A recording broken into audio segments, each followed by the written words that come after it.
So, we've left the tavern. Correct. We're on to chapter 2 now, correct? Yeah, boy. Yes. Yeah, alright. Wings of Death, chapter 2. Oh, this is going to be a 3-hour-long podcast, isn't it?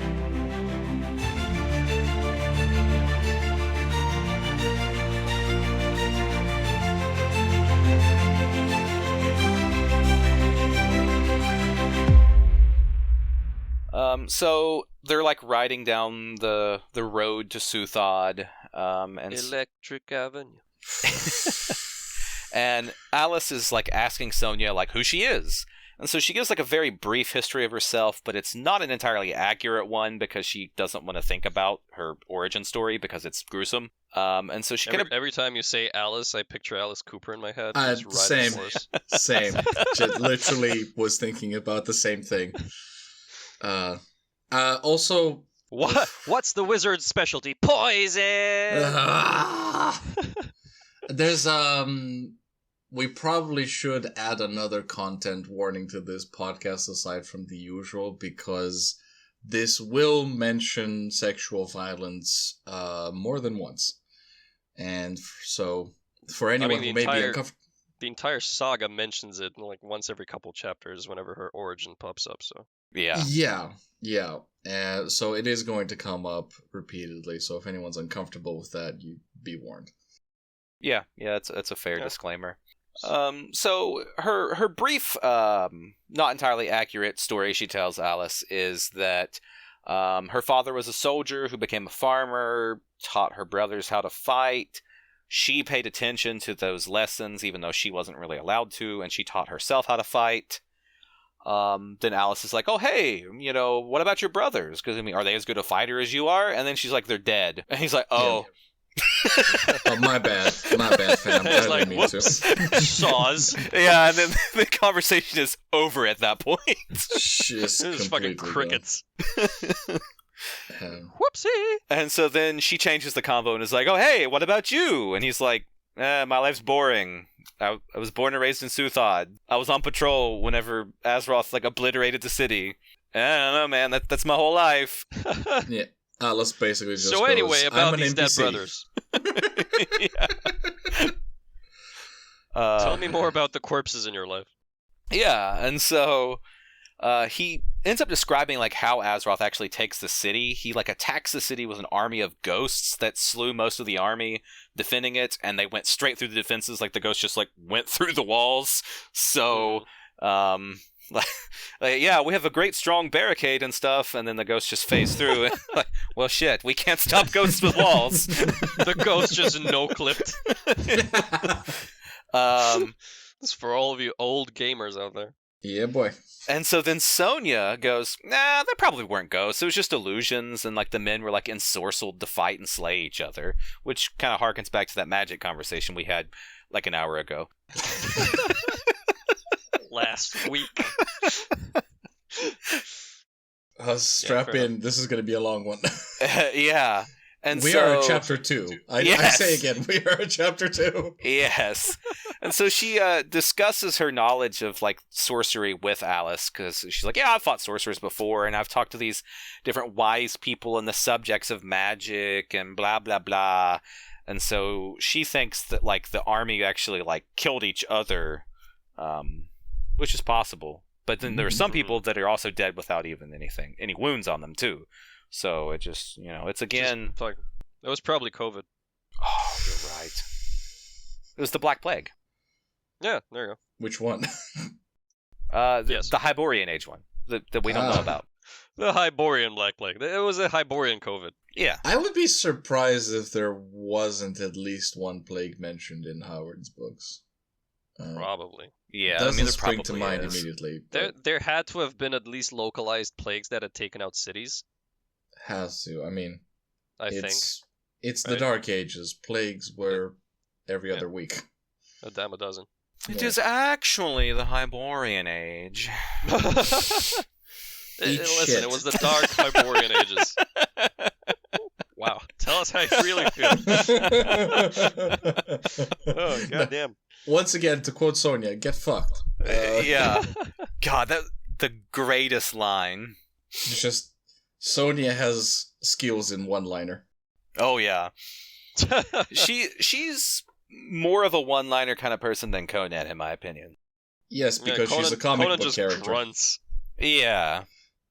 Oh, hey, Henry Cavill should play him. Listen, don't diss my Cavill. No, I love Cavill. It's just dissing something else, but never mind. You know what? I could see Henry Cavill doing a good Conan. Bro, Henry Cavill could play the fuck out of Conan. Yeah, Henry Cavill can do anything he wants. Let's get him off of that probably shit Warhammer show that's going to come out and do this. Start a petition.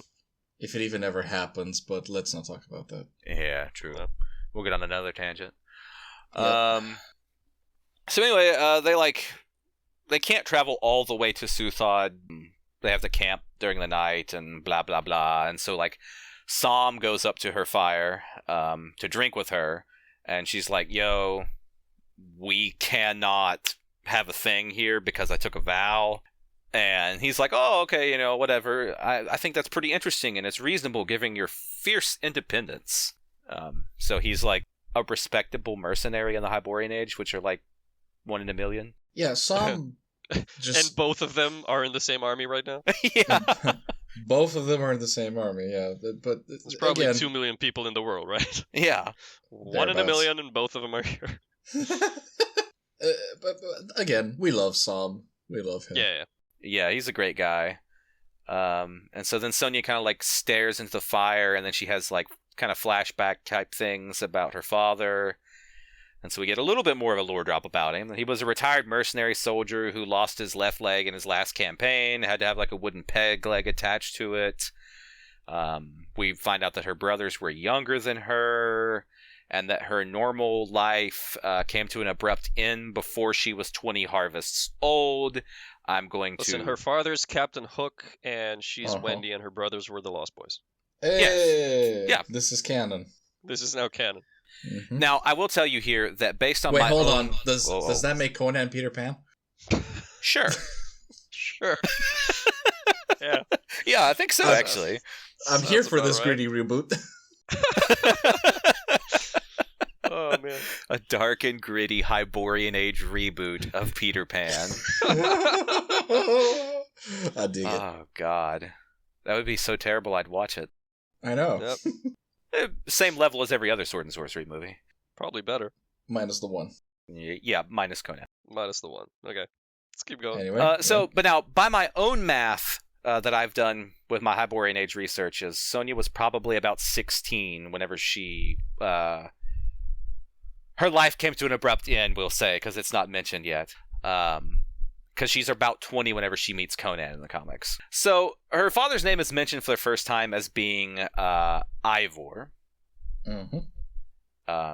And Ivor the Boneless. Yeah, and so brother. Something kind of unique to these novels that's not mentioned in any other Red Sonja stuff is that it's revealed that near her home there was some sort of ancient ruins that she would play in, and that's where she trained herself to fight and stuff. I thought that was really cool because I'd forgotten that because it's not in anything else. Okay. Fair. So one day, her father's old comrades, led by his former second in command, they show up, and they're like, "Hey, you should go on campaign with us." And he's like, "Dude, I literally have a wooden leg. I'm not gonna be any use to you on a horse in a campaign over in Katai. That's not gonna happen." And so then the leader kind of just says he's a coward and stuff. Literally fucks shit up. Yeah. I mean, literally what happens. Yeah. It was a little weird because the conversation basically went, "Hey, you should come campaign with us. I'm first in command now." Her dad says, "I have a wooden leg. I'm not going anywhere." And the guy goes, "Cool. Okay, kill him." Yeah, he's like, "Yeah, bro, stab him with the spear." I mean, that escalated real quick. Yeah. In various other retellings of her origins, there's more to it than this. They didn't just show up there by happen chance and decide to murder him and stuff. You kind of get the vibe from the way it was described that is the case. Right. But it's not relevant to our story here, so the authors decide to not focus on that. Yeah. Also, I suppose worth mentioning for probably future books as well, the second-in-command's name is not mentioned. He's wearing a mask over his face, so he is a mystery to us at this point. Correct. Yes. Eventually we get the name of one of his accomplices, but we don't get his name. Yeah. And so anyway, one of his companions stabs Ivor, and then they cut down the boys who are trying to fight them with swords, but they're like, if they're younger than 16, they're like 10 or 12-year-olds or something. So they get like, obliterated. Dismantled. They decapitate the mother. Yep. And then they come upon she's Sonja. Probably ugly. And Sonja has a sword. And they're like, oh, haha, making fun of her and this and that. And then they disarm her and the leader has his way with her. Yes. And so she kind of focuses on his face. And like while she relives her past and stuff and like looking into the fire and stuff, and she eventually shakes herself out of it because of this like traumatic memory that she has.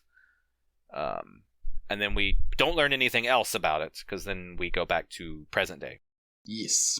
This is, it's a nice way to sort of start pulling back the curtain. Yeah. Each time a bit more on her backstory. Mm-hmm. Am I right? Yeah, I don't like... Something gets added each time she has one of these reveries or whatever you want to call them. Right. Or talks to somebody about him and... Well, they're literal flashbacks. Yeah. Most of them are, yeah.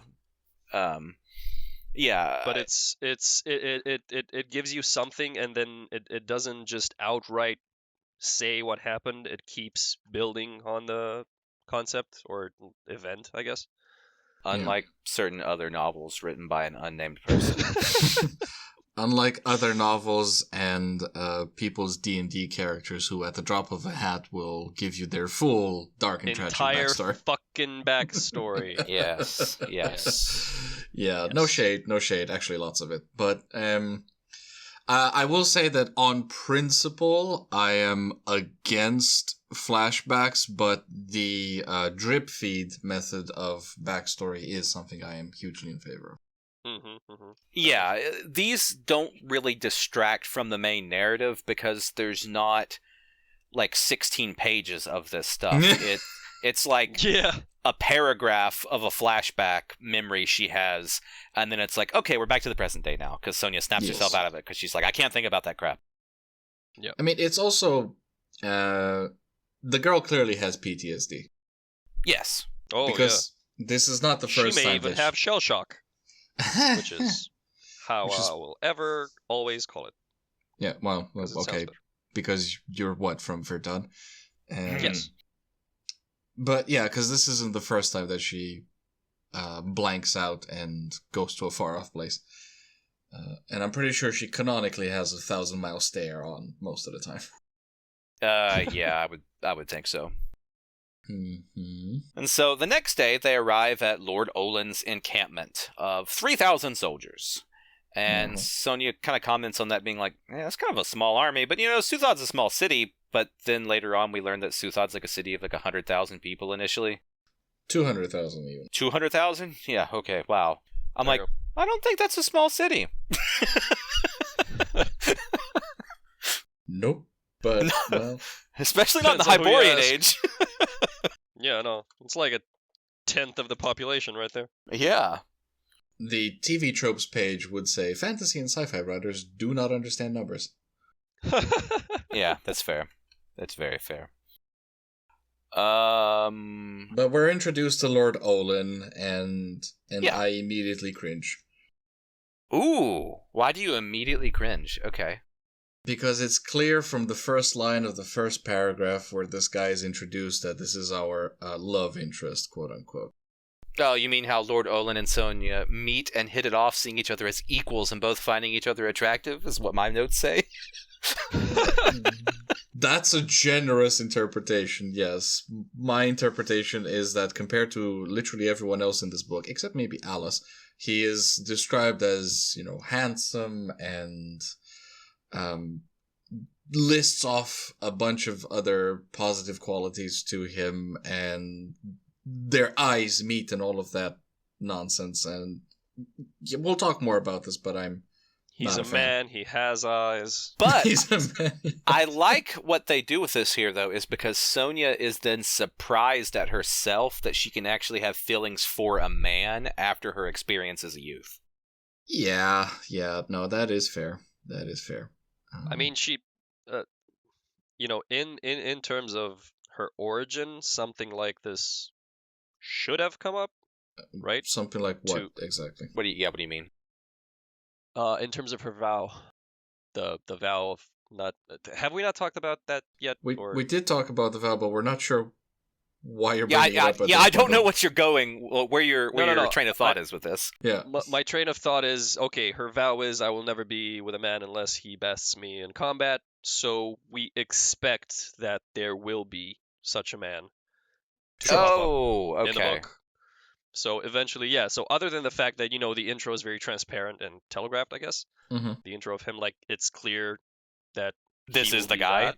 Yeah. It's not like we were like, oh, what's this, love interest doing in my sword and sorcery?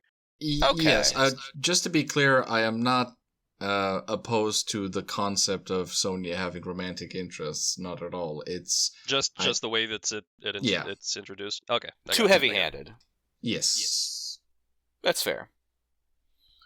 But anyway, so Sonja ends up meeting Alice's kind of girlfriendy, wifey character named Tias. And this girl... named Tias. She is immediately jealous of Red Sonja because she's like, wow, Red Sonja's really hot. My boyfriend's totally into him. This is terrible. Tits. Her name is Tits. No, but I mean... one letter removed from it. Yeah, exactly. This character has way more agency and development in one book than Sumia has across the entire trilogy, perhaps? Yeah. Oh, yeah. Because when you first meet her, you're like, whatever. And then she's, like, very annoying after a little while. Yeah. So, and also, just a sidebar, every character that we've mentioned thus far, so we've got Sonja, we've got Alice, we've got Olin, we've got Pelides, we've got Tits, and Azeroth. All of them get their arc that A, doesn't feel forced, B, is satisfying as an overall arc, and C, has a definite fucking conclusion. Yeah. That makes sense to the character. So all of them have their own thing going on, and it doesn't feel stifling to the story. It doesn't feel shoehorned.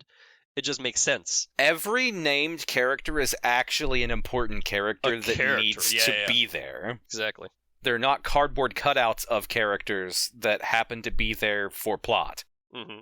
Yeah, which after the previous series of books, I wasn't aware that you were allowed to do that. We're gonna be shell shocked for like 100 episodes. I swear. we have PTSD. Yes, the Thongor series gave us that. Yeah, it was all the head trauma. Yeah, exactly.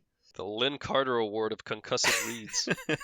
Yeah, I mean, I wrote down that I don't like Tias, but I dislike her not because she's poorly written, but because she's at this stage an unlikable character, and that's fine. Yeah. There you go. Yeah, we are allowed to have those. Yes. Yeah. She's allowed to grow as well. So. Yeah. Yeah, I didn't like her either. No. I was like, fuck, I hope this bitch dies. Several chapters in. Like, please have her just discard her pointless corpse. Alright, maybe not that harsh, but yeah. Still, harsh. Let's see here. Blah, blah, blah. I'm gonna make a t-shirt with let's see your blah, blah, blah. Blah, blah, blah. The ring of blah, blah, blah. I'm just going through my notes here to get caught up. Yep. Okay, so anyway, next Sonja meets Duke Pelides. And, we get his backstory that we already know, but, like, Sonja doesn't know this. Yep. That, the Duke, in his anger, he betrayed the sorcerer, and he fled to Soothrod. He warned them of the coming attack. But Olin didn't believe him, and Sonja's like, he used to work for the sorcerer. Why is he in this camp? We can't trust him. And Olin's like, no, he's fine. I vouch for him. I don't Vader's know. with me. It's good. Yeah, I don't know where Red Sonja thought that she had, like... She's some random hired mercenary. Who is she to tell the lord of this city and the leader of this army to kick this guy out of his own camp? Yeah. Also, she's the the way protagonist. Yeah. Olin doesn't know that. Mhm. There's a bit to say here. So I wasn't that bothered with Olin's introduction. I am a bit bothered of the way that he completely takes to Sonja in everything, just because he's a bit Smitten. smitten. Yeah. There you go. He immediately, like, puts her, like, up with his commanders and, like, rides alongside her and talks to her constantly and trusts her implicitly. Implicitly, yeah. That's a bit bothersome. It's Yeah. like, dude, I mean... He Well, is a simp. if Olin he is a is- simp. If any of his commanders had asked at this point, why are we asking this woman what her opinion is, and he would just go, because she's hot, and they go, oh, fair enough. Okay, yeah. I'm like, well, Yeah, As you you can't were. argue with Lord that point. Olin is correct here. Fair point, sir. The Lord has a point. Yeah. And I do want to mention that the helmet that Duke Polides has. yes, he's wearing his Darth Vader helmet. Yes, it's literally referred to as an ebony casque. Mhm. That completely covers his face and has slits for his eyes and his mouth and a vertical slit for his nose to draw breath. He's Batman. He's Darth I Vader. was Well, thinking he's- Doctor Doom while I was reading, but yeah, sure. Ah, yeah. I was Ooh. thinking Man in the Iron Mask. Oh, well, Type look at thing. you being all cultured and shit. I'm sorry. Alexander dumbass. Yes. I did the have sun. one point in question, though, whenever I was reading this, because I had forgotten how Polides figured this information out. He did not know that Azeroth had discovered that Suthrod was where the ring was, Mm-hmm. Mhm. because he had already fled by that point whenever Azeroth goes to talk to the Magic Mirror. Yes. So But I this was is like, a plot how did point. he figure this out? And I thought, is this a continuity error in this story? No, Mm-hmm. it's not. The author brings this up later because he's a good author. Ah! Surprise, surprise. I didn't know we were allowed to do that. I know. I just thought that would never be addressed. I was like, oh, okay, he just randomly knew now for the convenience of the plot. And I was like, I don't remember this story making me mad like that. It's because it didn't, because it doesn't do that. Fair enough. So now we're on to chapter 3, thankfully. Whew. Jesus Christ. So we're at Men of Vengeance. So they're all kind of standing around BSing and stuff, and then an army of flying demonic hellspawn things start flying in on a sorceress wind. Yes. Yeah, boy. and everyone's like, oh shit. So they have like bat wings, and they're like somewhere between a man and a bat, and they have bronze armor, and they carry swords. They're actually called Man-Bat at one point. Yeah. Not to be confused with Batman. No. Totally different thing. But yeah, so it turns out that they kind of suck at fighting, though, and they get killed really, really easy. Yeah, once you bring him down on the ground. Yeah. Toast. Yeah, and they actually, there's not as many of them as what there looks to be, because, again, illusion magic. Yeah, but again, it's pretty cool because they establish limitations for the magic and what the zombies can do. They're not just convenient plot devices. They have their own strengths and weaknesses. Right. Mhm. Yeah, it turns out these things can't fly. They just glide. Mm-hmm. And they can fight, but they're stupid. Because they're So- zombies. because they're zombies, yeah. Yes. And so Odin's forces, of course, win the day. And he reveals to Sonja, based upon the armor that they're wearing, that, hey, these things were once my palace guardsmen. And so then Polides says that they've been metamorphosed using necromancy. Mm-hmm. Of course they have. I think at one point they're also referred to as homunculi. Mhm. Um, My note here is carving people from groin to sternum, throat to belly. Insert ventral cavity creation here, shoulder to spine. And of course, That's Som just keeps coming up across Sword and Sorcery in the entire first 3 books, I guess. It's mentioned in this book at least 3 times. At least, yeah. It's always different. And of course, Som is being created. a badass throughout all of this, and like obliterating Som is things. playing pool with the man-bat heads. Yeah. Like, Som was just out here in his lane, having a good time. Moisturizing with the gore from the man-bats. Yes.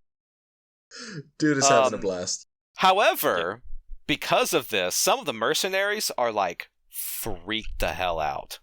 They're like, I don't really want to fight a wizard anymore, guys. That was creepy. I didn't know we were fighting zombie bat things, so I'm gonna leave. Yeah.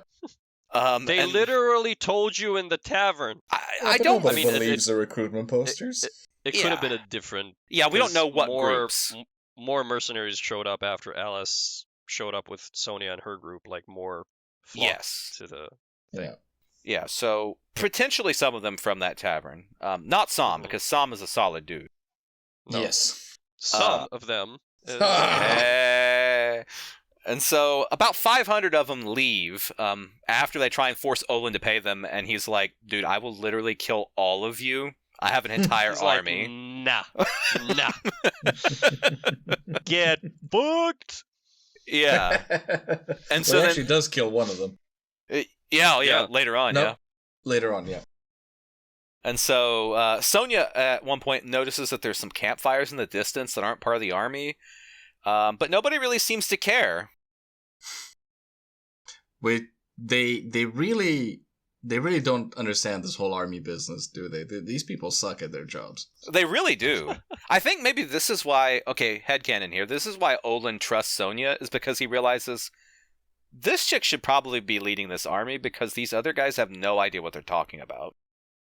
Yeah.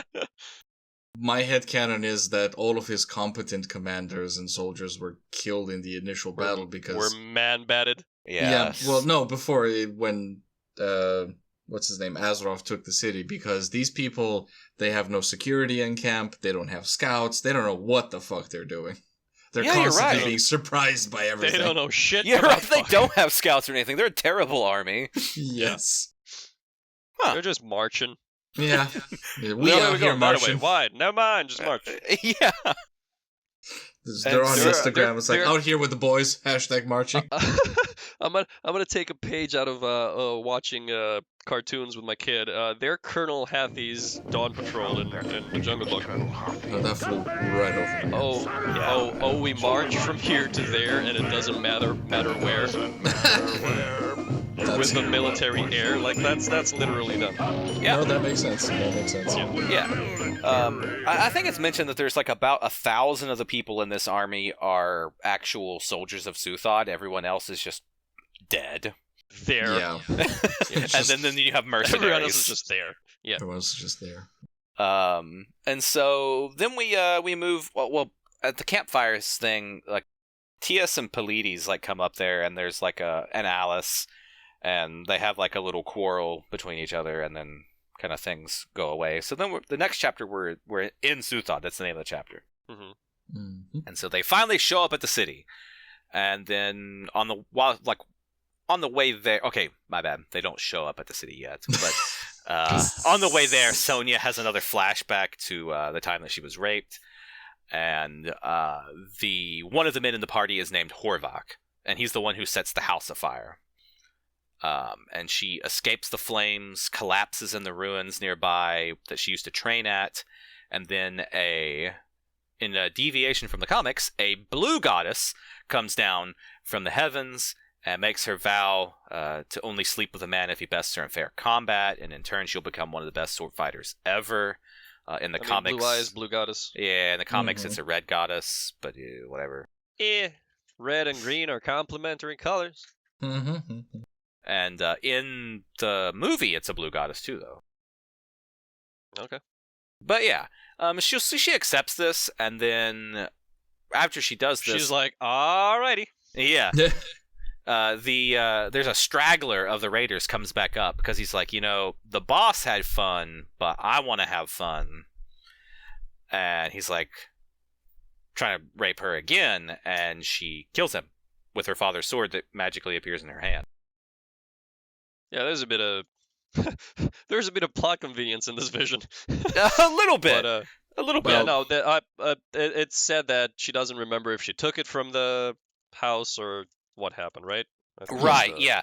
way it's phrased. It's like Sonja's memories are so like scattered about all this stuff because of what happened to her. As they should be. Yeah. And she doesn't know whether or not this vision of this goddess or this being was real, or if she imagined it, or whatever. But she basically her whole current persona got shell shocked into being, you could say. Yeah, and just in case that goddess is real and that vow is real, she's upholding the vow.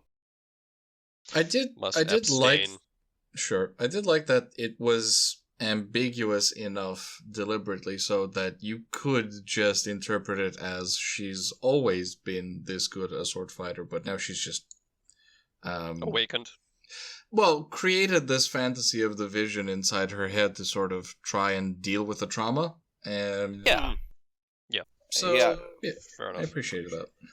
It's what Gail Simone does when she does her comic run, is that there was no goddess or anything. But it also removes the rape, too, which I feel like is a kind of a core motivator for her. But fortunately, we're not talking about the comics. Correct. Yes. Fortunately. Gail Simone can do her own thing. Yeah. Yes. So anyway, she, like I said, she kills that guy, and then she shakes off her memories because she's back to the present again, because we only get little snippets of flashbacks. And again, the flashbacks happen kind of in universe as well, because Olin is trying to talk to her at this point, and she's just out. Yeah, she's like zoned out. Yeah, and he's like, "Yo, hey," and she's like, "Oh, huh? What?" Hey, I said you're hot. Did you hear me? Who's cock? I do want to mention one thing with the flashbacks in comparison to the comic adaptation of this. This flashback and the previous flashback in the comic were merged up in that previous flashback. And then because it's condensed in the comic, I guess. But no. Right here, there's a flashback still in the comic. But in this, they replace that with a flashback of Sonja meeting Conan. Oh, come on. And her fighting a noble demon in Los Xanadu, and her falling in love with a Aquilonian nobleman named Linnaeus. I do not know what story this is referring to, because this has never been reprinted, and I didn't know it existed until I reread this. Wow. That's a pastiche of pastiches, I guess. Yes. It is a obscure Marvel comic that was never reprinted. That is a whole raping of IPs, if I may. Yeah.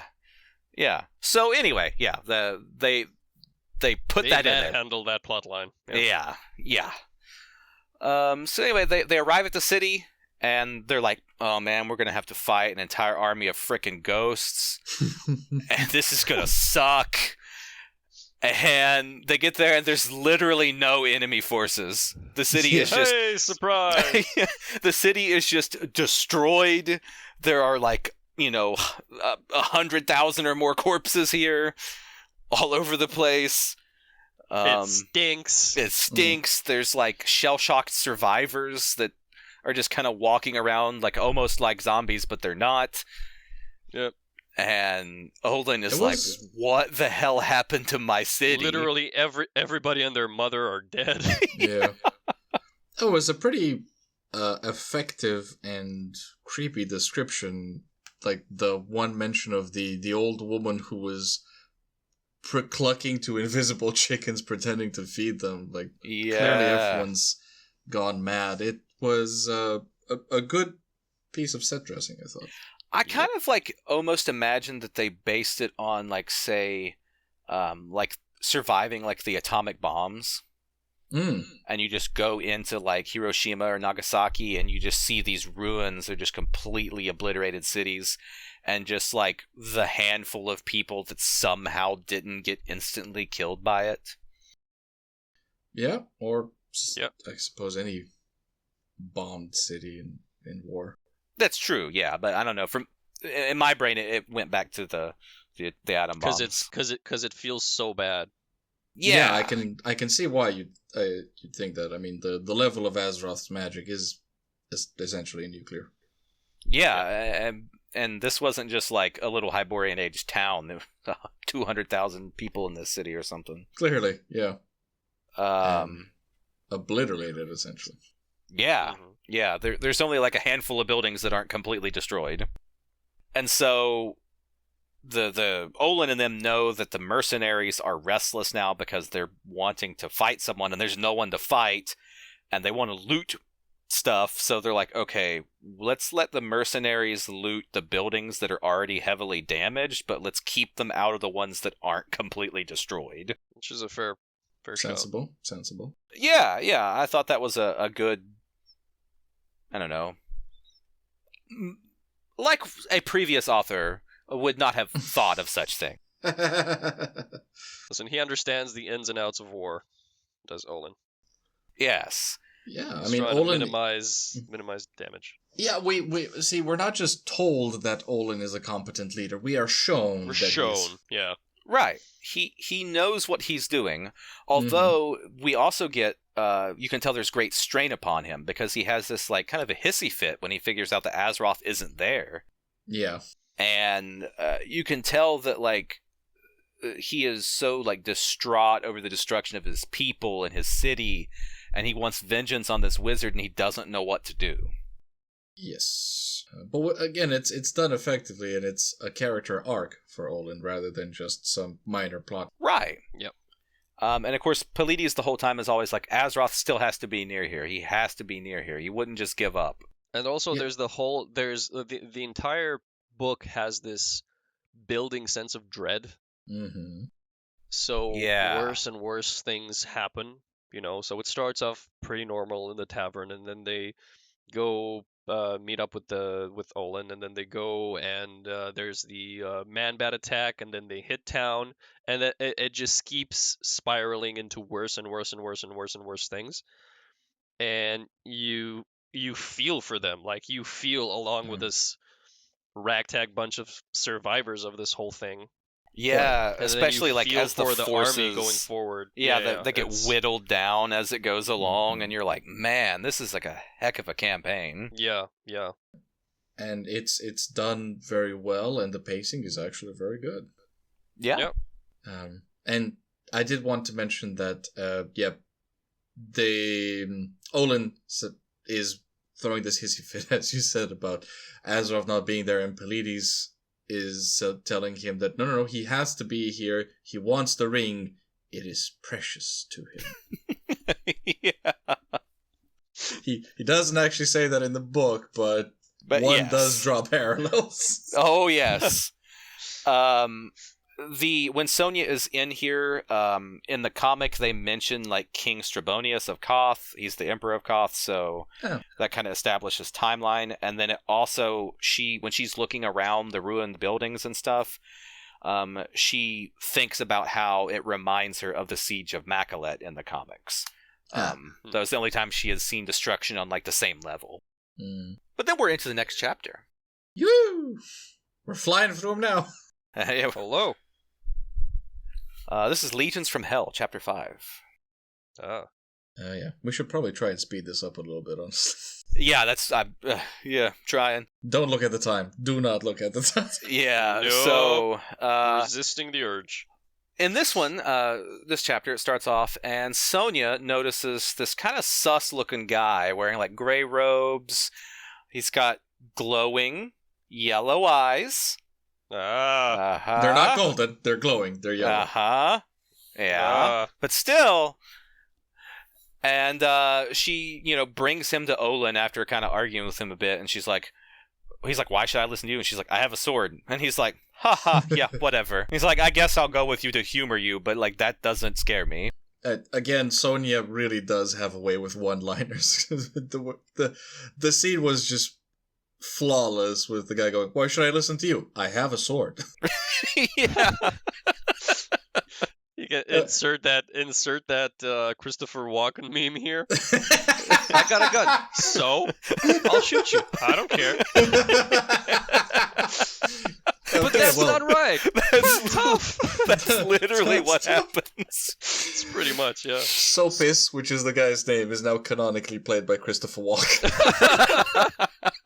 The sorcerer is looking for the ring. My God. My eyes are golden. Glowing. The ring of Ikribu. I love it. Yeah, so she takes him to Olin, or rather he, decides to go with her to Olin, and Olin immediately is like, "You're a Stygian," and I'm like, "Oh, wow, okay, racist." I feel and he was like, "And you need more cowbell." And I noticed that Sopsis continuously refers to himself as we. Or us. Mm-hmm. Yeah. And it's not the royal we. Nope. So, amidst this meeting that's going on, it turns out that the mercenaries are now fighting the soldiers in the streets because they want to loot the buildings that aren't destroyed. Mercenaries will be unreliable. Yeah, and Olin's kind of like, "Oh crap, they outnumber us 2-1, so, whatever." And so Sopsis decides to leave the room. he just leaves. Surreptitiously. Yes. Yeah. And then Sonja, of course, chases him because she's the protagonist. Yeah. Mm-hmm. I do want to say that my note here says that I really liked Sopis as a character. He was off-putting in all the right ways. Yep. Yeah, he's gives you this really weird, uneasy vibe, as all the different magic users in this world of the Hyborian Age are supposed to do. Exactly. And unfortunately, in my head now, I just drew another parallel because by the way, every time Pelides spoke, my head, I read that in Bane's voice from the Dark Knight Rises because of the mask. Just every time he spoke over there was like, Azroth merely adopted the dog. But that's unfortunately, canon. Yeah, that's canon now. But unfortunately, now I'm also doing that for Sopis just because of the scene with, and why should I follow you? Because I have a sword. And this gives you power over me. He really does give off that I really don't care about any of you people vibe and pulls it off. Yeah. Very Well, well. yeah, because he's working on these higher levels of planes of existence and rings and magic and gods and these Also, people I with their think- fucking swords. I think Sopis, which for some reason stayed in my head as sepsis. I mean, Yeah. could works. also be a good candidate for the Thalaba the Destroyer memorable one-off villainous NPC award. Yes. I like that. I think so. Because he's that kind of, sticks with you. Yeah. His presence is short, but it is memorable. Yeah. Mhm. Exactly. We hereby officially award the Thalaba commemorative medal to Sopis. Yes. He deserves it. Yes. Yes. And so she finally catches up to him, and he's arguing with her and this and that, and he's like, "Look, okay, oh my god, just follow me. I've got to do this thing. Let me do it. I don't want to fight you because you're not worth my time." Yeah. And so Just tag along, puppy. yeah. And so she kind of just walks with him to the westernmost tower of this fortress. I assume it's the keep that they're in still. And then we get some very Lovecrafty things, Oh yeah. which I love. Tentacles and all. Yeah, so it's covered in these weird arcane glyphs and symbols that kind of hurt to look at directly. They were placed there by Azeroth when he showed up for some sort of dark ritual. The geometry of the tower is very wrong. They find Keeps twisting and turning on it. yeah, and there's Somehow. And it kind of, you can't think about it because then you'll go crazy. Mhm. And there's like arcane tools, and there's a scroll written in an ancient language, which I presume is Acheronian. One would assume. Yeah, and so then Sopas is like, hey, Azeroth left in a hurry because he didn't find what he wanted. And then he reveals that he's part of this cult that worships Ikribu, who is like an elder god of like the Cthulhu mythos kind of vibe. That predates any sort of Hyborian Age god. And then he also exposition dumps that Azeroth is an undead man from over 1,000 years ago who tried to resurrect the Stygian Empire of old.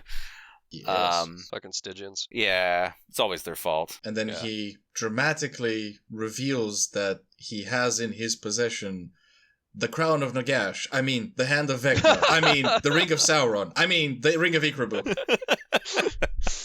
Yeah, he turns out that the cultists of his group here, these worshippers of Ikribu, accidentally woke up Azeroth doing some sort of evil, dark, blasphemous ritual. Whoops. And whoops. Yeah, and then like you said, he's like, oh yeah, by the way, I have this ring here, and it can kill Azeroth, but nothing else can. And he seeks it because it is precious to him. Sorry. Exactly. And then the city is attacked by a demonic Cthulhu mythos tentacle monster. Hooray! Of course it is. And in the comic, it is completely different. Completely different thing. Why? I don't know. In the comic, Sopas and her fight the monster in the tower. Okay. Okay. And the whole thing that happens outside during this doesn't happen. That's weird. Oh, so it's just located on the tower and on them? Yeah. Okay. Very I weird. will say, yeah, that is weird because what happens in the city is consequential to the story. Yeah. It was a very weird change that I didn't like. Yeah. I have 2 notes about the ensuing fight. So this, as you mentioned, happens throughout the whole city. The entire army is fighting tentacle monsters. They're not doing great. And the first one of this, hold on, I lost my notes. Yes. One of them was the ring one. The other, and I pulled this direct quote, gnawed bone protruded. There you go. Gnawed bone protruded whitely from the severed limb. Paging Dr. Stephen King. I mean, yeah. listen, bones are white, okay? Sure. Protruded whitely. Yeah. The other note that I had, well, I guess this happens a bit later, because things happen in the tower, and then Sonja moves out to join the fight in the city. Yeah. The tower starts collapsing from the different, like, tentacle monster thing attacking the city, and the building ends up collapsing on Sopas because he's like, dude, I'm like perfectly safe, Azeroth can't hurt me, I have the ring, and then a wall falls on top of him. Yeah. I have the power! Guess what can hurt crumble, you? dead. A tower collapsing can indeed kill a wizard. Guess what, sucker? You are protected from magic, but you know what you're not protected from? Gravity, bitch. Yeah. Which then Rock. kind of tells me, like, okay, so then Sonja could have killed him with a sword. This is literally Sopas pissed off the GM, and he was like, rocks fall, you die. Yes. Yes. That's literally that. I think I only have one note here. Azeroth old, Ikribu older. Yeah. That's fair. That was a whole Sopas' exposition. And also, I think this qualifies as... well, I did write down Hentacles, but... and Rings of Power, eh? Yeah, I'm sorry. So, I did write that setting Sonja's adventure against the backdrop of the retaking of Suthad builds an interesting dynamic, where there's, the sense of urgency to the plot, to the, conflict, but also Sonja not knowing exactly what's going on and maybe not being aware of the area and of the villains involved and everything. So you're discovering this with her. Yeah. So there's not a lot of there's not a lot of telling. There's a lot of showing. And Yes. this is the technique that Tolkien uses with anytime he's following a group of people. So in the beginning, the story is told from the POV of the hobbits, which are the least knowledgeable of the whole thing. Yes. And then when they split up, it's like Merry and Pippin go with the orcs, and Gimli goes with Aragorn and Legolas, so they don't know shit. Gimli knows less about what's going on than the other two, and Merry and Pippin have no idea what's going on, so you're able to discover things as the characters are discovering and bumbling through them, as it were. Same with like Frodo and Sam being guided by Gollum. Yeah. So it's the same kind of feel, which works really, really well in terms of bringing you into the ride along with the characters, rather than, beating you over the head with exposition.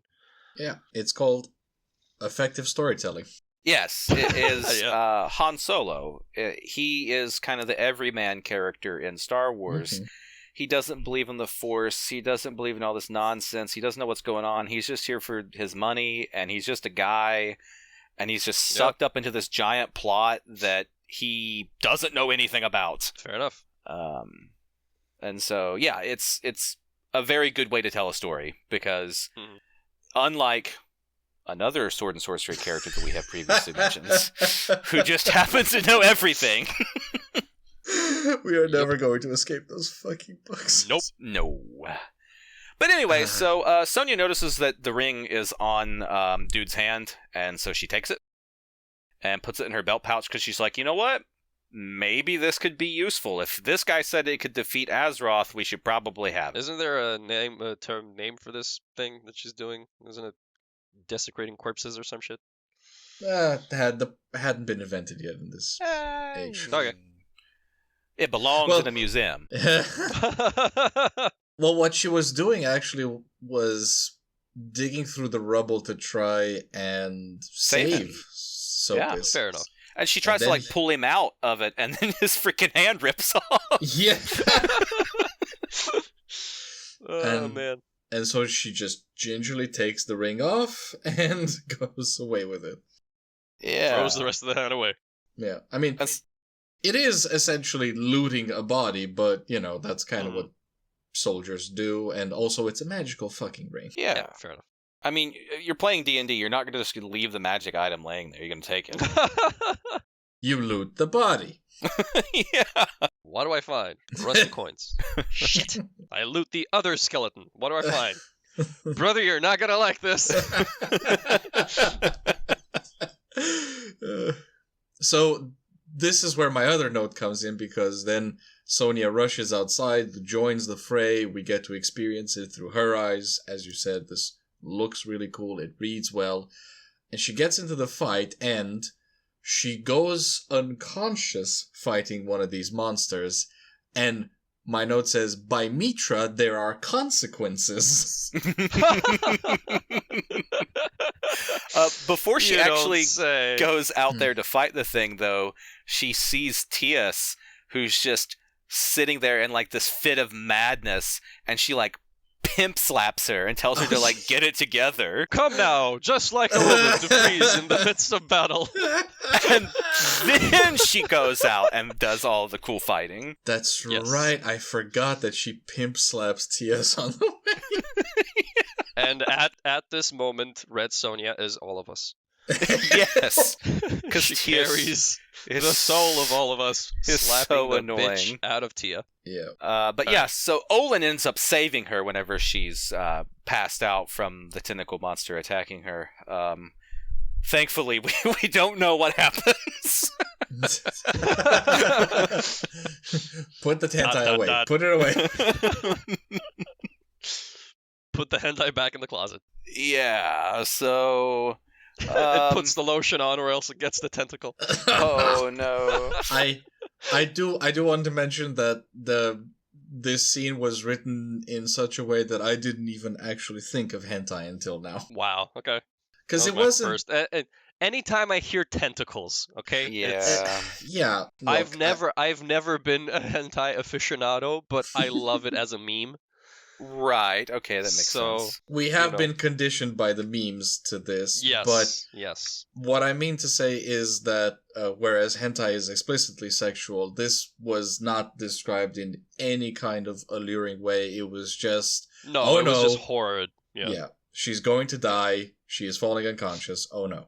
Yeah, it's like, this tentacle monster Cthulhu thing is literally crushing the breath out of her. She's going to die. Yes. Mm-hmm. So then we go to chapter 6 here, which I no longer know. Oh, it's just called The Ring of Ikribu. Okay. Yeah. Classic. Yes. And so Sonja wakes up. Hey, title screen.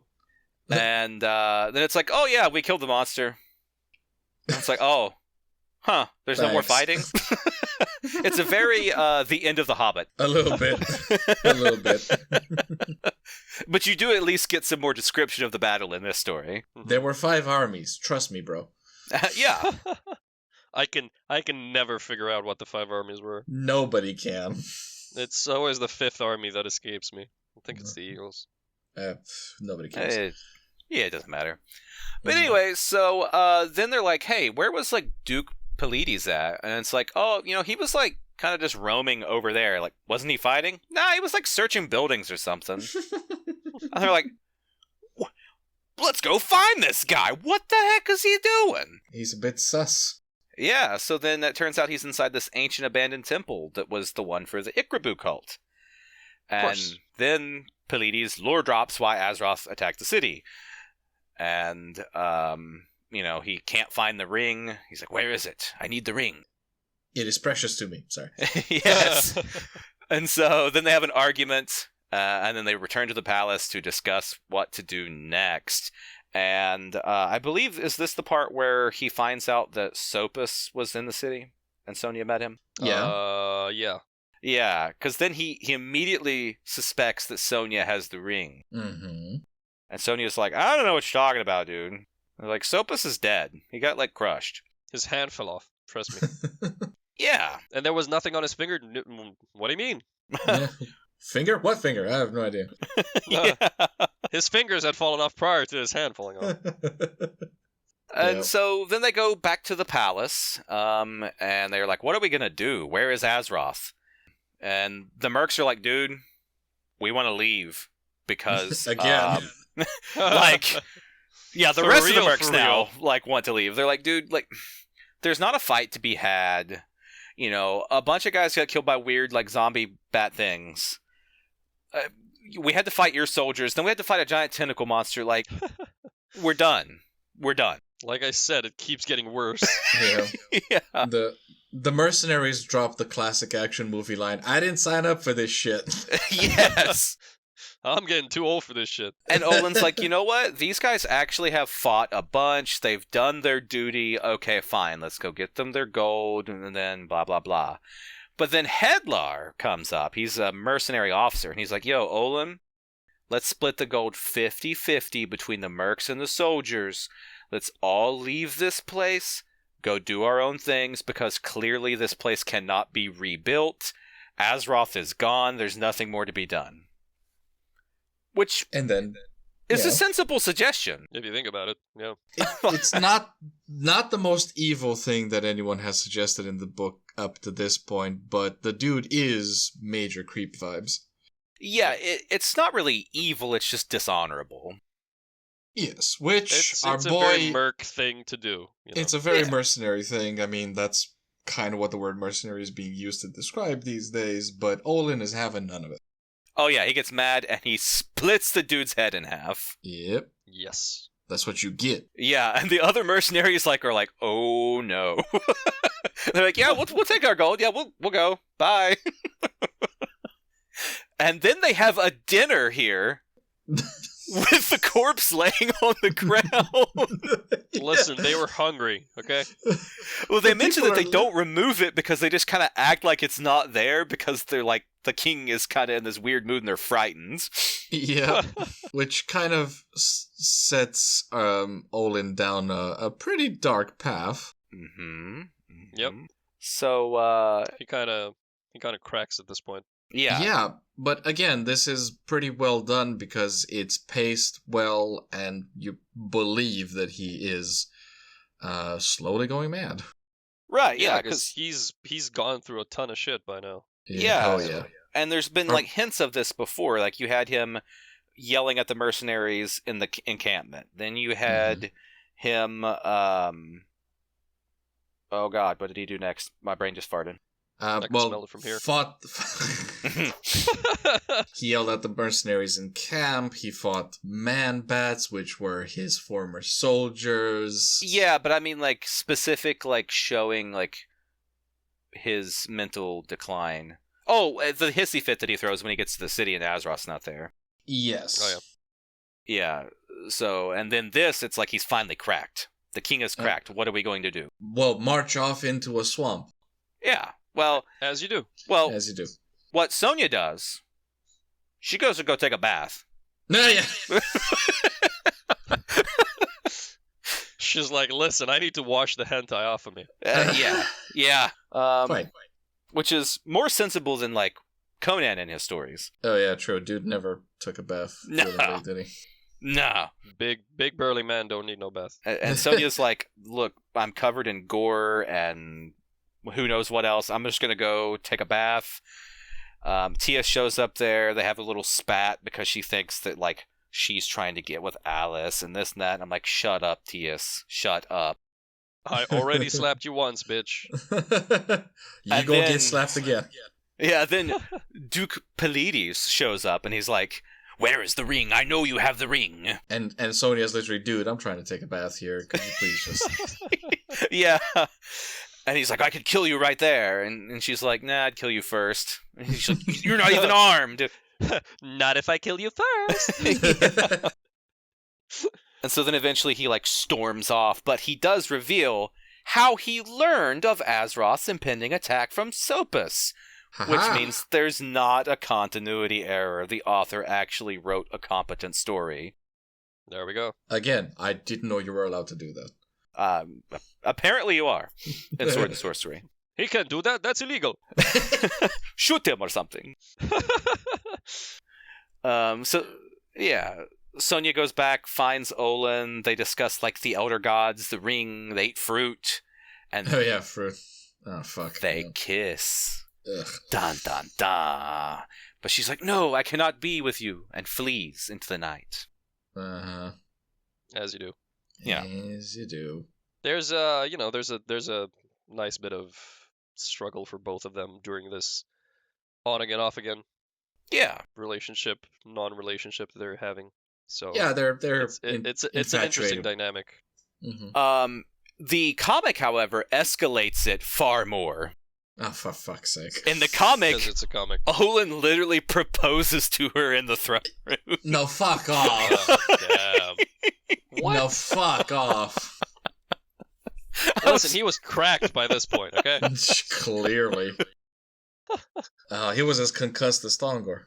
Yeah. I think Olin was the recipient of Thongor's entire series of concussion effects. And then, we go into the next chapter here called Crossed Swords and Crossed Hearts, chapter 7. Because where Sonja rides out of the city to escape from Olin and this and that. In the comic, that doesn't happen. Their little kind of rendezvous here in the woods just still takes place in the castle in the comic and is interrupted in the castle. Okay. It's very weird. By Strange. wizards? Yes! Okay, what the fuck? They're just in the castle. It's just, I guess, a wizard's gonna wizard. I mean, I guess this kind of falls back into the whole, his army sucks. Yeah, actually, you know what? It checks out. These dudes don't even know how to set a guard. Like 15, wizards just walk through their lines. Yeah. Although, I guess they're never referred to as wizards. They're always called cultists. Yes. They do wield magic, but I guess the term wizard is only reserved for more powerful wielders like Azeroth. Listen, they did the no-clip ritual as well. Oh, you're right. That's fine. Only in the comic. In the book, they show up in a glade. So yeah. The book, they're much more cultist behavior. Yes. Exactly. Much more cult-like behavior. Yeah.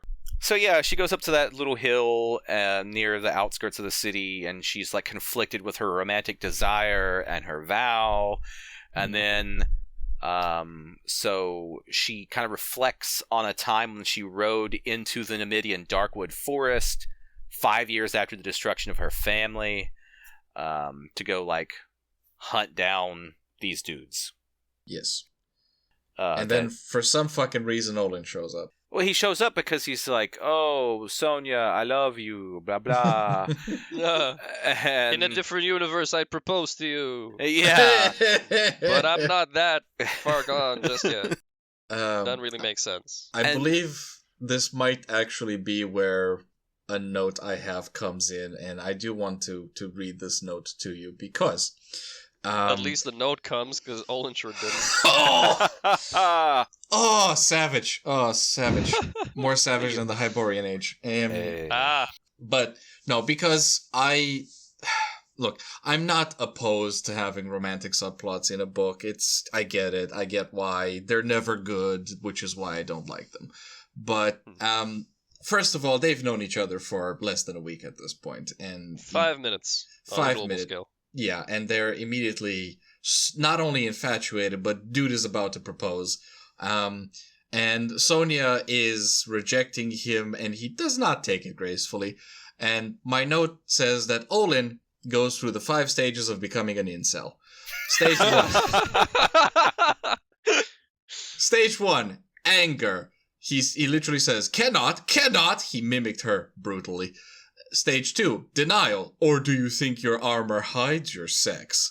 Stage 3, entitlement. Sonja, I am not mistaken in what I feel, nor do not be angry, nor am I wrong in thinking that you feel as I do. Stage 4, bargaining. Tell me why you cannot. Is it some fear? And finally, stage 5, accusing her of being a lesbian. Wow. You're right.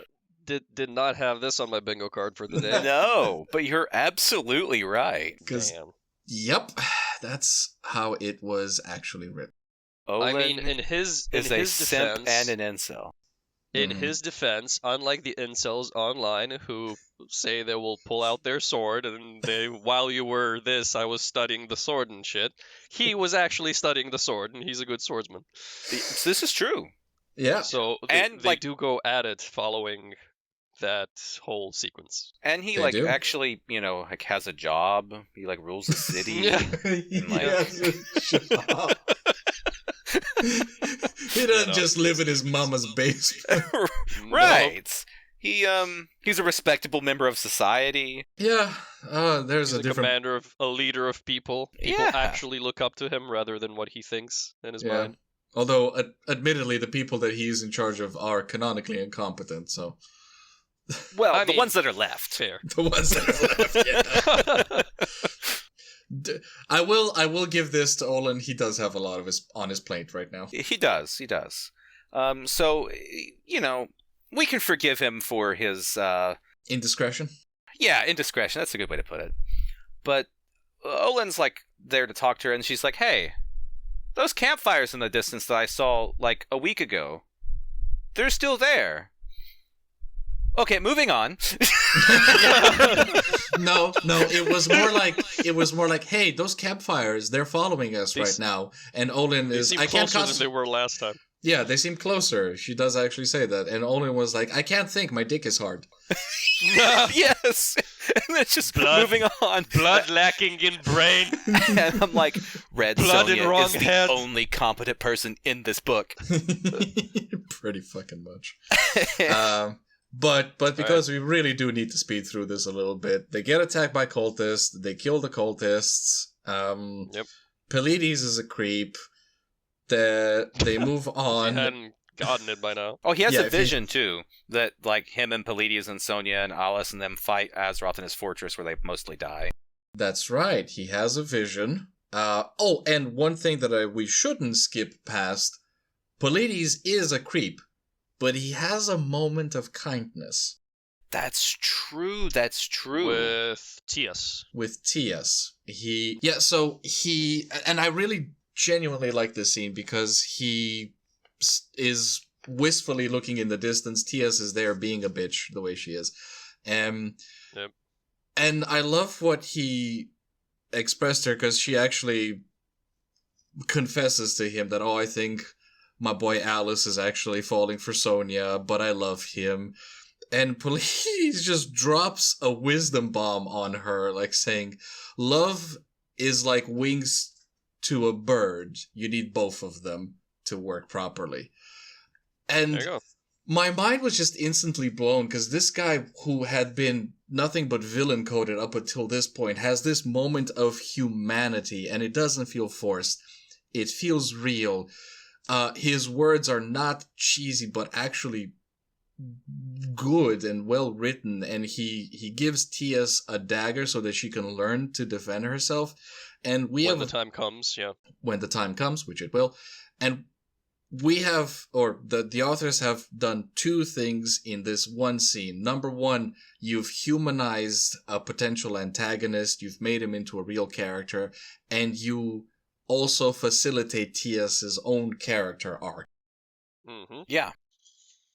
Yeah, It was it's just a really well done. great scene.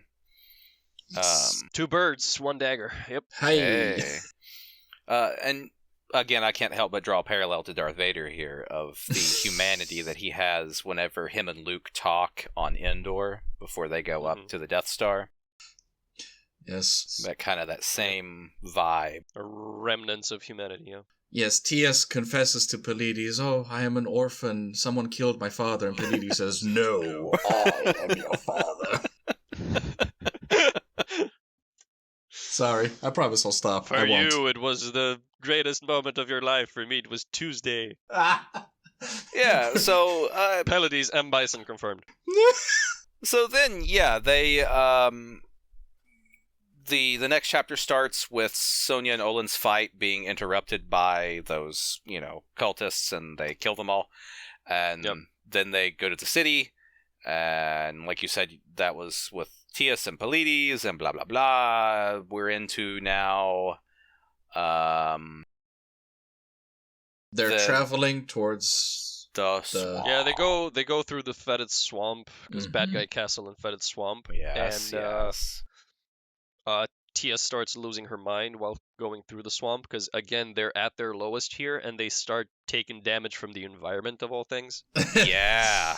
Because they start losing mounts and losing people, and it's foggy, and again, Olin tries to go after some poor fucks and save them, I think? Yes. Is there a sequence? Yeah, there's a soldier that kills himself with his own sword. Because he was going mad. Yeah, and then we're into chapter 9 now. Yeah, I also said T.S. descent into madness perfectly encapsulates the ever-growing feeling of dread that's been going on for the entire book. Yeah, and also our second and unexpected Star Wars tie-in. I wrote here a slime-dripping stalk of flesh with a bulbous eye on the end of it, and I wrote Dianoga. Yep. I hadn't even thought about that. Yeah, that was my first thought. I was, what the fuck? But I do have two things I want to mention about this particular chapter. Number one, because you mentioned the evil person lives just beyond the swamp, parallels with Magic the Gathering. I wrote down, Chapter 9, Azeroth tapped one swampland and cast bad dreams.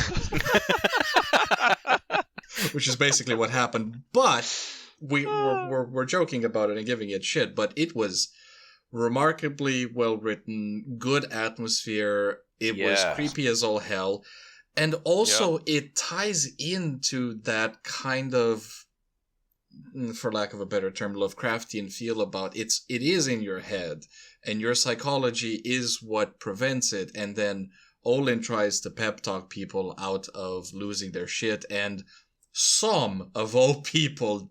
Just, my note says, Sam has seen some shit. Because the way he just talks Alice out of his own madness, and the way he talks about war, and people die and all that. Yeah, he peps him up real good. Yeah. And it was really, really good. Yeah, Sam... I really wish we knew more about his backstory. Sam was at the Battle of the Somme. Yeah. He's... I don't know, I wish there was more to his character, more stories with him in it. Yes. Yeah, he's great. He's great. But yeah, so we get like more glimpses at this magic that we mentioned before of like you have people dying because of dreams and their sleep. It's all this like illusion magic stuff. And, Pallades is almost killed. Sonja saves him with the ring. Yes, and that's how he finally finds out that she has the ring. Yeah. And he says, she hand has it the off. power. Yeah, and they almost fight, and then Olin's like, stop being stupid, and then they stop being stupid. I don't know why they decide to listen to him. Me neither. Well, plot. I guess he's technically the leader, so yeah, whatever. Still, yeah. But yeah, and so then we're into the leader of 5 men. Yeah, because well, not yet. He's got left. Not yet. Now we're in chapter 10, and they're like, "Oh, hey, there's all these mercenaries that quit the army like a few days ago. Why did they walk into this swampland? They killed themselves in here. This is stupid." And then then it turns out they're zombies, and they start killing them. Yes, as you do. Yeah. And again, it's very creepy, and I love it. And then this is when the swamp starts to try to kill them. Yes. The whole swamp turns against them. Vines, snakes, rodents, insects, moss, weeds. Literally everything in this swamp starts killing people. Everything. And then Geralt shows up and puts one of those trap signs down, and it's the fucking swamp from the outskirts of Vizima in The Witcher 1. A little bit. But, I got that feeling from it, and I really liked, that was my favorite part of the game, so. This was like the creepiest part in the whole book for me, was like the whole land turning against them. Mm-hmm. And we get lots of individual scenes described of people dying in the most horrible ways. Like, one of them, Sonja runs past and actually delivers him a mercy kill because he was being stung to death by giant hornets. Yeah, and there's the guy that runs up with like rats eating his face off. Yeah. And horrendous shit. It's horrific. Yeah. Vines like crushing people and choking them and hanging them, and Yes. I don't know. It's the craziest. I don't know. I haven't seen anything this crazy in a sword and sorcery thing before. Like, It is definitely ramped up to 11, and it is the climax of the book because something major also happens here. Would you care to tell us, Cam? Olin goes mad with battle lust and charges into the fray, and Sonja is crying knowing that he will die. And she can't follow him because she has to save Alice, who's being attacked by like the Diagonal or whatever. Yeah. And and then she like yells at Tias because she's like, "You're useless. You're useless." Everyone here is dying. To be fair, she was. Yeah. You should be one of the dead ones. Yep. She saves Alice's life. Uh-huh. We'll have to underline this because we'll come back to it. Right. And this is when she does that thing about the hornets and mercy kills that guy and all that stuff. And then Olin gets pulled down into the swamp by the tentacle monster in the swamp. Yep. And then Sam stops her from drowning herself because she realizes she really did love Olin and tries to save him. Yes. And this is where one of my previous notes comes, which is Sam has seen some shit. Yeah. And we love him. And then for the love part, what I wrote down here was, I am agog, I am aghast. Is Sonja in love at last? Goddamn. I can't not put in a Lemise reference. Fair enough. So then chapter 11 here starts off, she's mourning Olin, Sam and Pallades and Alice and Tias are still there, and then the entire army now consists of 30 soldiers. Pretty much. Yep. There are 30 soldiers out of 3,000 that started this adventure. Well, That's quote-unquote army. Yeah, bad numbers, fam. Really bad numbers. It has been like a week and a half. This does not look good on a report. KD ratio is shit. It just says shit. They've suffered 99% casualties already. This is pretty terrible. Listen, Azeroth is playing great tower defense. He Honestly, really is. Yeah, on point. On point. Like, Oh, for yeah. real. Yeah, he knows how to place all the traps. That's true. And this is where the earlier reference to Sonja saving Alice's life comes back because TS just immediately, you couldn't save his leg because you went off to save that madman, and Sonja loses her shit. Yeah, she's like, how dare you call Olin a madman? You are useless. You've only been in everyone's way the entire time we've been doing this. Everyone else has died. Mm-hmm. You should be one of the dead ones. Olin should be here with us. And then Alice, literally, he doesn't say it, but he's like, she's right. Sonja is right. I mean, and at this point, Alice is all of us. Yeah. Like, Alice is quietly just going, TS, please, just shut the fuck up. Just shut the fuck up. Yeah, just calm down. Calm the fuck down. He's like, what's his name? In The Wolf of Wall Street, where DiCaprio is trying to prevent his buddy from speaking to the feds. It's like, put down the phone! Yeah. Like, crawling on the phone, like, shut up, put down the phone! And TS is, like, going at it. Yeah. Yeah. Fucking Quaaludes, TS. Oh, no. Put down the fucking Quaaludes, man. So yeah, Polides then confronts Sonja publicly and is like, give me the ring. And the 30 surviving soldiers are like, what are you talking about? What ring? Phones haven't been invented yet, my man. Yeah. And then she's like, all right, I'll put it to a vote. All right, men, should we give this magical ring that can slay the wizard to Polides, or should we go there and do it?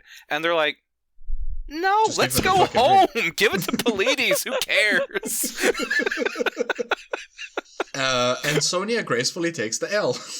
She does. Yeah. And so then, she dreams that night that Olin survived, but he loses a leg like her father, and they battle, and he defeats her, and they make love, and blah, blah, blah. And it was disturbingly Freudian. Yeah. Yeah. And then TS wakes her up because she's like, oh, hey, the cultists of Ikribu are here, and they want to kill you. Yeah. By the way, these motherfuckers I hate just you and shut all, up. But yeah. Yeah, and they're like, hey, we want the ring. And Sonja's like, I don't have the ring. And they're like, give us the ring. And she's like, is this the part where she tells them to get fucked? Yes. Yeah. Well, no. It comes in a bit later after they establish that they don't have the ring and well, okay. Timeline.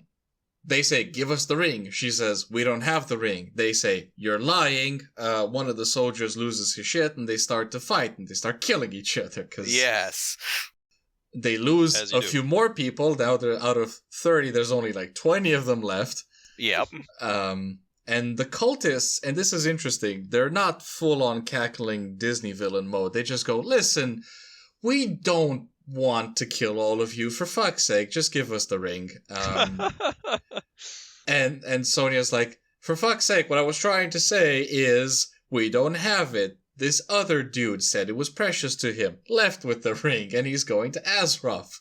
And then the cultists talk amongst themselves for 5 minutes, like, look, fam, like, real sorry. Everybody, huddle up. Huddle up, yeah. And like, look, we're sorry about well, they don't say we're sorry, but it's like, okay, we didn't want to kill you. You had it coming. But we're going to go and finish the quest for you, but we do need a sacrifice. A human sacrifice. Yes. And how about him, the big guy over there? Guy? And that's Som, yeah. And Som just expires. Yeah, but Sonja delivers the line that we all said out loud at that point. Get fucked. Yeah. Fair enough. That's where it comes in. Yeah. And then Som apparently collapses from his wounds in the fight with the cultists and things. And so our great hero Som dies. It's a sad day. I was more sad that Som died than Olin. I don't really care about Olin. Yeah, same. Yeah, some hit more than others. Yeah, and then they're like, okay, well, we can't use him as a sacrifice since he's dead. How about that Alice dude over there? So TS loses it, obviously. And unfortunately, this is where the book lost me. Because the way this gets resolved is my note says the Stygian priests have admin privileges on the server and got the notification that Azeroth was dead and the quest was completed. Okay. I Well, mean, remember, they're the ones that brought him back to life, so I feel like there's some sort of connection between them.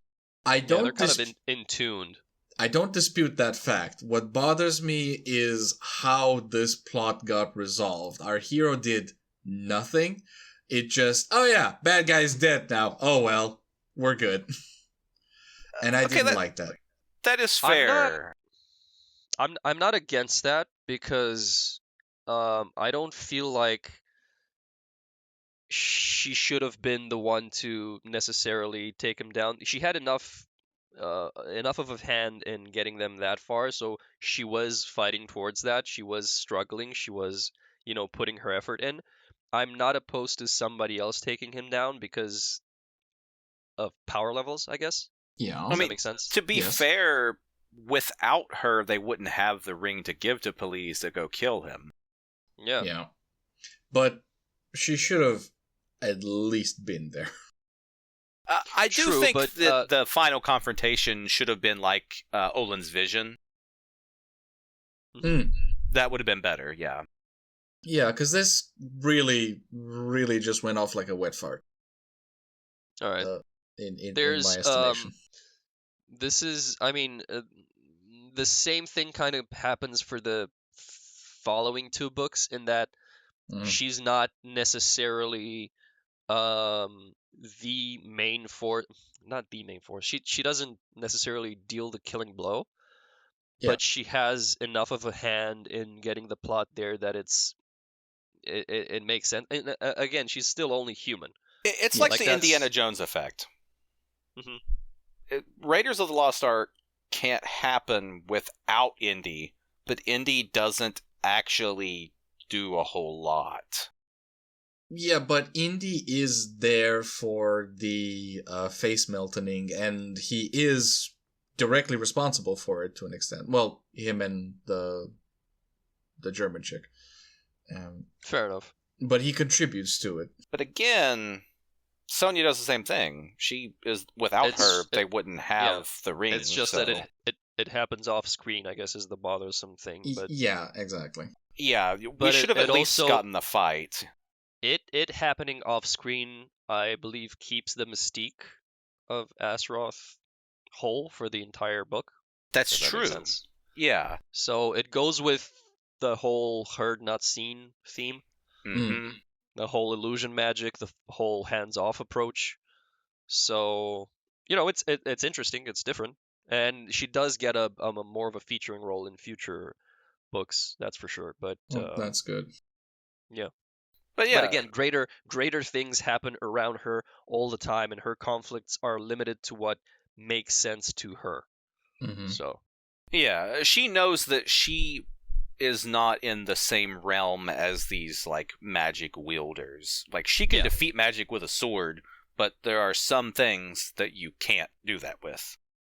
And that's fair. I'm just in this particular scene when they're wanting to first kill Som and then kill Alice, the way it gets resolved is an exclamation mark pops up over their head, and okay, well, we don't need it anymore. We're fine now. Yeah, no, I get why you have a problem with that. Yeah. Mm-hmm. I was speaking of swords, by the way, that it wouldn't solve a problem. There was actually a quote that I'd written down from Olin earlier, which he says, "I believe in myself. I believe no sorcerer is stronger than my sword arm." And my note says, "Despite all evidence to the contrary." Yeah. I don't believe he wins that bet, considering he's at the bottom of the swamp now. Yep. So then the cultists, they're allowed to pass through the camp. They go to the Citadel because they're like, look, Azeroth is dead, but like we have to fully destroy him. Mm-hmm. And so there are, as you said, only 20 soldiers left with Sonja and Alice and Tias.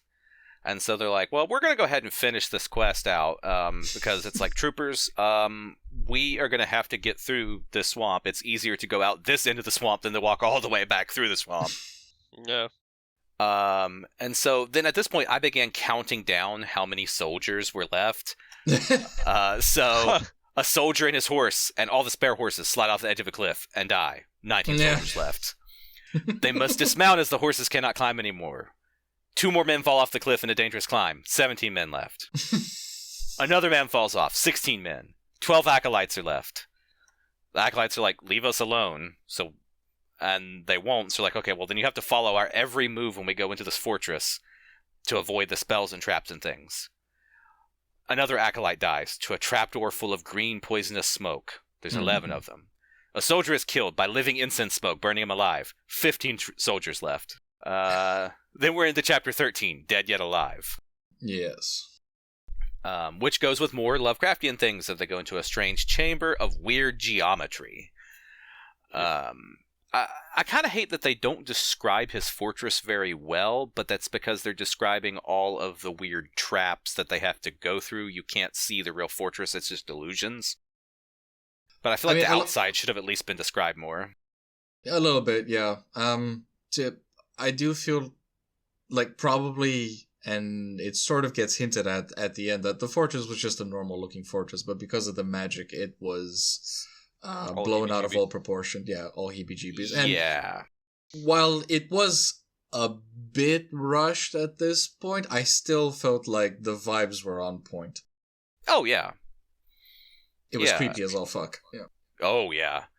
And so, like, the sound of people beside each other is, like, distorted as if they're from, like, a distance, and the room's distorting, and they're, like, walking on the floor, but then they're, like, on the ceiling, and and a trooper falls off. There's 14 of them left now.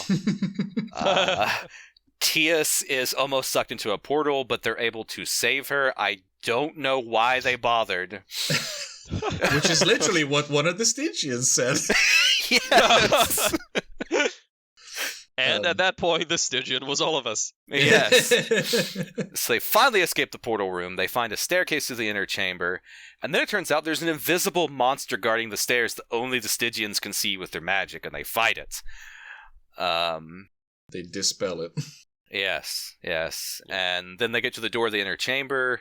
There's a poison needle that almost kills an acolyte, but like his reflexes save him. So like when you go and try and open the door, there's like a poison thing that stabs you. And so then he uses a magic ring, a different one. So we have multiple rings of power. And he burns the latch, opens the door, and inside they see the corpse of Pelides! Duke Pelides. Hey. And it turns out his hand was stabbed by said poisonous ring. Right, they're like, needle. oh. Yeah, they're like, wow, that's what killed him. And then they look up and they see, oh, Azeroth's dead too. Pelides' sword is stuck in his chest. And they're like, well, Pelides won't need the ring of Ikribu anymore. And Acolyte goes to grab it, and then his corpse reanimates and kills him. Surprise, motherfucker. Somehow, Pelides returns. There we go. Again. Well, it's not somehow Pelides returned. We actually know why Pelides returned, because Azeroth's magic was on him, and it turns out that curse was a double-edged sword, because even if Pelides killed Azeroth, he was still tied to him because of the curse. Exactly, yes. And he is sort of possessed in a way by the spirit of Azeroth, but he's still in his own body too. Yep, and then apparently their swords cannot kill him. However, it is Tias who stabs him with his own knife, and that's what you call setup and payoff, motherfucker. Which someone whose name rhymes with Ben Martyr cannot do. To literally save his own life, yeah. Yeah. And it was pretty cool, because then you hear the ghost of Pelides essentially saying thank you, and then expires.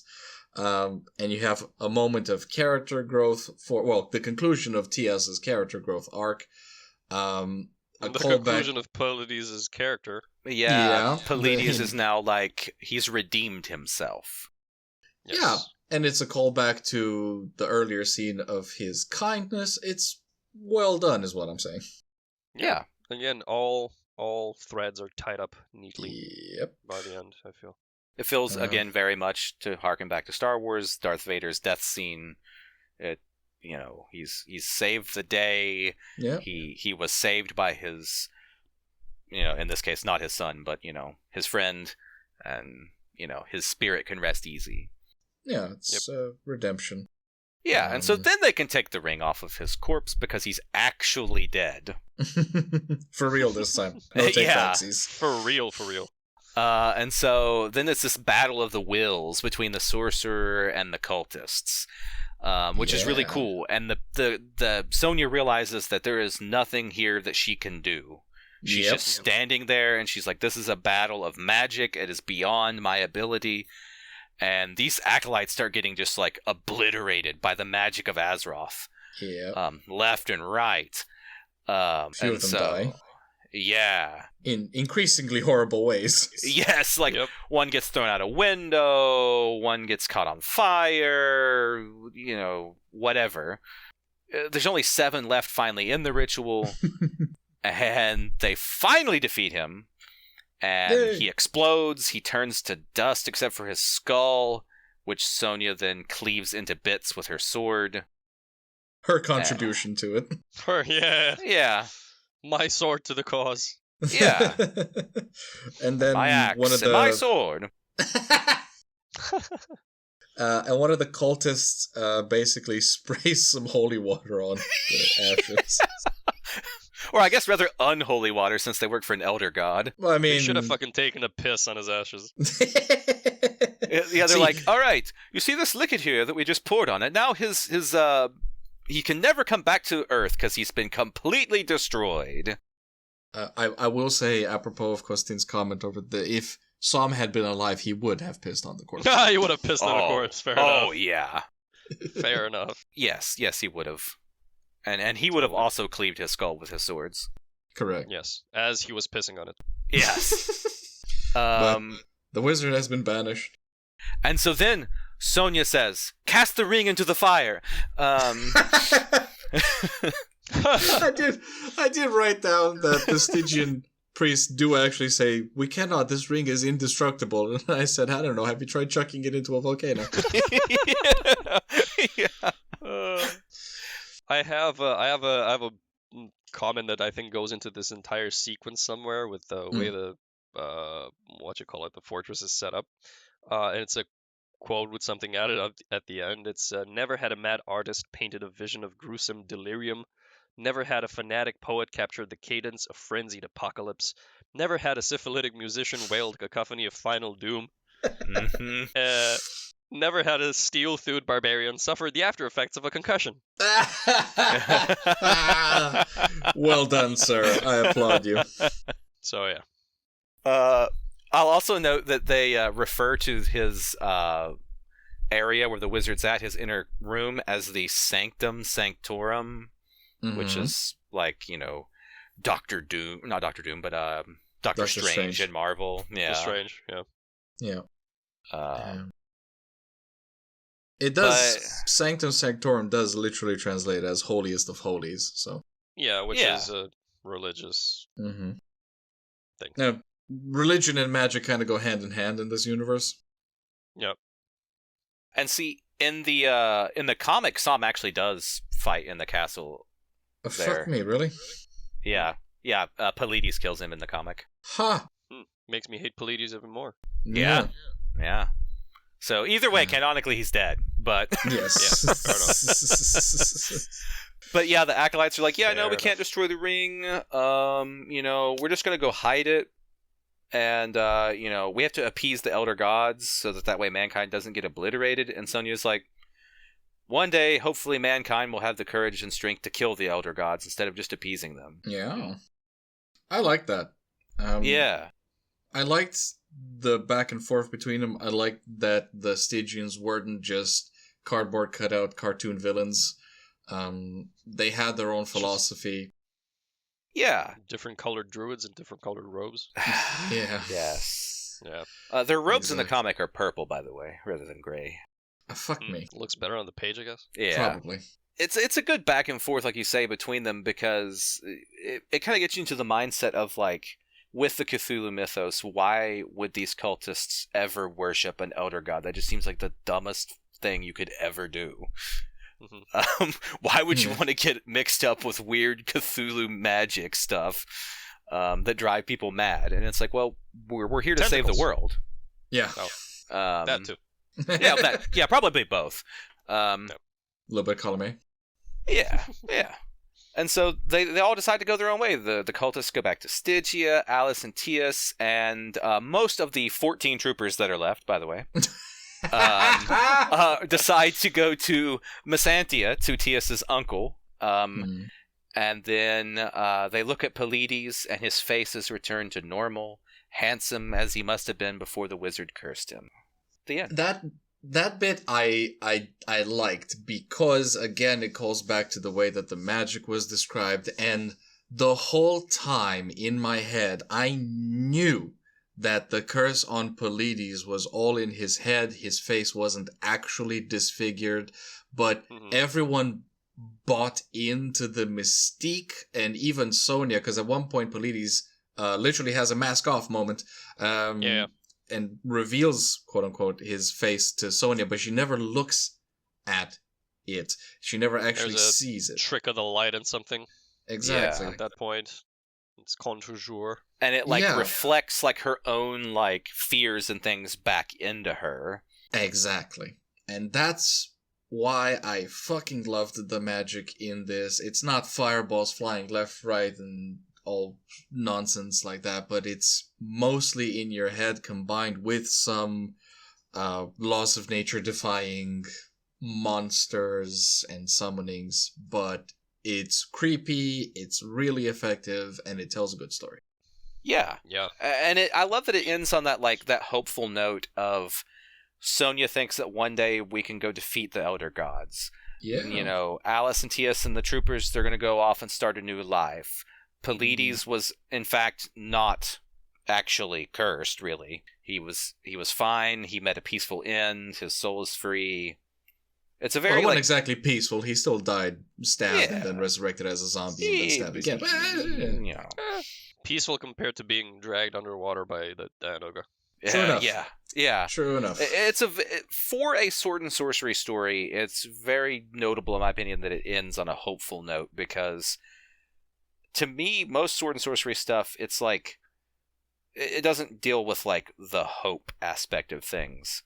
It's a Conan story ends with him being okay, I'm gonna go bang wenches and drink a lot and blow all of my gold. Yeah. Thongor ends with head trauma. For the reader. Yes. Yeah. I don't know. It's a very uplifting ending to a story rather than just a satisfying conclusion. It is a bit. At some point we'll probably discuss the philosophy of sword and sorcery, which I do agree with you, it tends to be a little more nihilistic. Yeah. Yeah. / hedonistic. But, yes. But I do like that both Sonja and Conan, instead of cowering before the Elder Gods and their adventures, they just want to go stab them. Yeah, they're defiant, and that's what makes them heroes in this world. Yeah, it's very different from the Cthulhu mythos stuff in set in the 1920s and things, where you just can't fight the Elder Gods, you're just dead. Yeah, you just look at them and then you're gone. Yeah. There was a thing about don't if you add HP to a Call of Cthulhu RPG, you fail. Yes. Yeah. Yes. Especially if one of those HPs is called Lovecraft, but anyway. So I was really taken with the whole of the book, so much so that I inhaled the next two novels. Yeah. Finished them early last year, so I'm gonna have to get a refresher before we do the next ones. But yeah, all thumbs up, pretty much almost all across the board for me on this one. A real nice change of pace on every level, from character development to plot to, again, the way the magic works. Everything is just real good, real good stuff. It is a well-developed story with a beginning, a middle, and end, with setups and payoffs. What more could you want? I have some minor gripes with the writing, but it is in a whole different league to the previous ones. It is a serviceable, actually enjoyable, quite good book. thumbs up. Yeah. Definitely one of the like better reads of like pulp and pulp adjacent things. Indeed. Mm-hmm. Well, on that hopeful note, shall I sign us out, lads? please do. Oh, that's all. Shall we do that again? This time without sucking. Yeah. That's about all the nonsense we have time for today. We hope to have you here next time. If you want to follow and keep up with the podcast or the rest of the content we post every week, you'll find all relevant links in the description below. Thanks for tuning in, and have as nice a day as you deserve.